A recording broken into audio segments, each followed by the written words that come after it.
Hello BSc second same के प्यारे विद्यार्थियों, केमिस्ट्री के कुछ इम्पोर्टेंट क्वेश्चन, जैसा कि बच्चे चाह रहे हैं कि कुछ इम्पोर्टेंट बताया जाए, तो बच्चों ध्यान दो।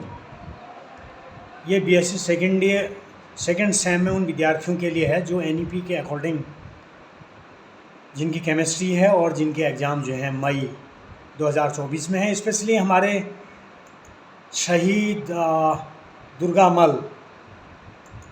राजकीय स्नातकोत्तर महाविद्यालय डोईवाला के छात्रों के लिए केमिस्ट्री में नंबर 1 हम सबसे पहले केमिकल काइनेटिक्स से चलेंगे। केमिकल काइनेटिक्स में पहला क्वेश्चन बहुत इंपॉर्टेंट, मॉलिक्यूलरिटी और ऑर्डर ऑफ रिएक्शन में क्या अंतर है, ठीक है, डिफरेंस बिटवीन मॉलिक्यूलरिटी और ऑर्डर ऑफ रिएक्शन। एक क्वेश्चन तो ये है, बहुत इंपॉर्टेंट है। दूसरा क्वेश्चन फर्स्ट ऑर्डर का डेरिवेशन, ठीक है, half life period for first order T half equal to 0.6932 upon K, ये बहुत इंपॉर्टेंट है। और तीसरा क्वेश्चन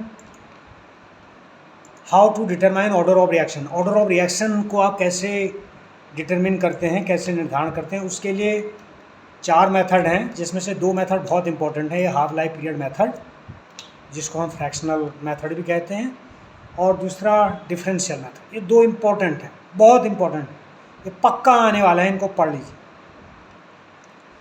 तीसरा, अब सेकेंड ऑर्डर में जब रिएक्टेंट डिफरेंट होते हैं, एक तो जब सेम होते हैं उसके लिए डेरिवेशन वो तो आसान है, और जब डिफरेंट होते हैं, ठीक है, तो इसका डेरिवेशन मोस्ट इंपॉर्टेंट है। इसमें ग्राफ बनाइए और उसका डेरिवेशन कीजिए। और इसके बाद रेट ऑफ रिएक्शन की यूनिट, और कौन कौन से ऐसे फैक्टर होते हैं जो रेट ऑफ द रिएक्शन को डिटरमिन करते हैं। और टेम्परेचर कोफिशिएंट सबसे ज़्यादा इंपॉर्टेंट है, टेम्परेचर कोफिशिएंट सबसे ज़्यादा इंपॉर्टेंट है, इसको देख लीजिए। अब चलते हैं कैटालिसिस में। कैटालिसिस में इंटरमीडिएट कंपाउंड थ्योरी और एडजॉर्प्शन, इन दोनों में से एक कर लीजिएगा, एक आएगा। और ज़्यादा से ज़्यादा जो इम्पोर्टेंट है विशेष रूप से इंटरमीडिएट कंपाउंड थ्योरी, ये पढ़ लीजिए कैटालिस्ट को एक्सप्लेन करने के लिए, कैटालिस्ट, ठीक है। और इसके अलावा पॉजिटिव, निगेटिव और ऑटो कैटालिस्ट, इंड्यूस कैटालिस्ट, ये पढ़ लें और इसके करैक्टरिस्टिक्स पढ़ लें। अब आगे चलते हैं थर्मोकेमिस्ट्री। थर्मोकेमिस्ट्री आप पूरा अध्ययन करिए। आपका हीट ऑफ फॉर्मेशन इंपॉर्टेंट है, हीट ऑफ न्यूट्रलाइजेशन इंपॉर्टेंट है, Hess law of constant heat summation पक्का ही आना है, इसने आज को पढ़ लीजिए, ठीक है, हेस लॉ। और उसके बाद heat of fusion, heat of vaporisation और हीट ऑफ कंबशन बहुत ज़्यादा इंपॉर्टेंट है, इसको आप कर लीजिए, कैलोरीफिक वैल्यू कर लीजिए, ठीक है। अब आगे चलते हैं थर्मोडायनेमिक्स में। इसमें आप एडियाबैटिक और आइसोलेटेड प्रोसेस और इंटेंसिव और एक्सटेंसिव प्रॉपर्टी, ये दोनों प्रॉपर्टी जरूर पढ़ लें। और इसके अलावा फर्स्ट लॉ ऑफ थर्मोडायनेमिक्स के क्या क्या स्टेटमेंट होते हैं, इसके 4-5 स्टेटमेंट होंगे, ये ध्यान दीजिएगा, ठीक है। और फर्स्ट लॉ ऑफ थर्मोडायनेमिक्स जो है, इसका इक्वेशंस, इसको जरूर आप करिए।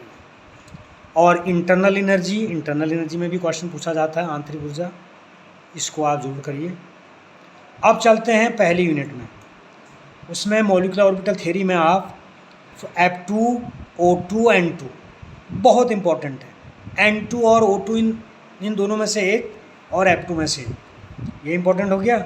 और इसके अलावा आप जो हैं ये तो इसके अलावा हेट्रोन्यूक्लियर में आप अध्ययन कर लीजिए। आप जो एक इम्पोर्टेंट है इसमें आपका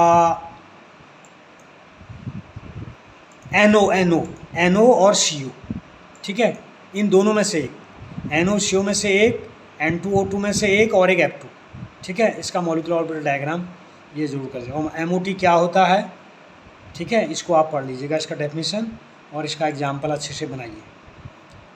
और इसके अलावा यदि हम चलें अब आगे, अब ऑर्गेनिक केमिस्ट्री में चलें, तो ऑर्गेनिक केमिस्ट्री में ओजोनोलिसिस जरूर पढ़िए, ओजोनोलिसिस बहुत इंपॉर्टेंट है।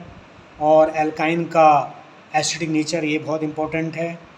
और इसके अलावा इसमें आपका मार्कोनिकॉव रूल, ठीक है, अच्छे से पढ़िए मार्कोनिकॉव रूल, उसका स्टेटमेंट, उसका मैकेनिज्म, और एंटी मार्कोनिकॉव रूल, है ना, और इसको पेरोक्साइड इफेक्ट भी कहते हैं, और जनरली ये एच बी आर के साथ कराई जाती है।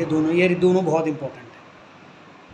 और उसके अलावा एल्केन बनाने की प्रिपरेशन, क्योंकि आपके यहाँ एल्केन एल्किन एल्काइन है, तो ओजोनोलिसिस एल्किन और एल्काइन का बहुत ध्यान दीजिएगा। उसके बाद सेवाटियर, ये इक्वेशन जरूर पढ़ लीजिएगा, क्लियर। और उसके अलावा आपको एरोमेटिसिटी, एरोमेटिक कंपाउंड्स, आपका फ्रीडर क्राफ्ट रिएक्शन है, फ्रीडर क्राफ्ट एल्काइलेशन मोस्ट इंपॉर्टेंट, और फ्रीडर क्राफ्ट एसिटाइलेशन मोस्ट इंपॉर्टेंट, ठीक है। तो बच्चों थैंक यू वेरी मच, इतना पढ़ लीजिए, मुझे आशा पूर्ण विश्वास है आप इसमें अच्छे मार्क्स प्राप्त करेंगे। और जैसे ही समय मिलता है मैं रात को एक वीडियो और बनाता हूँ, ठीक है। अभी मैं कम समय था मेरे पास कॉलेज में, मैंने बनाया। ओके, ऑल द बेस्ट, खूब पढ़ो लिखो, ऑल द बेस्ट बच्चों।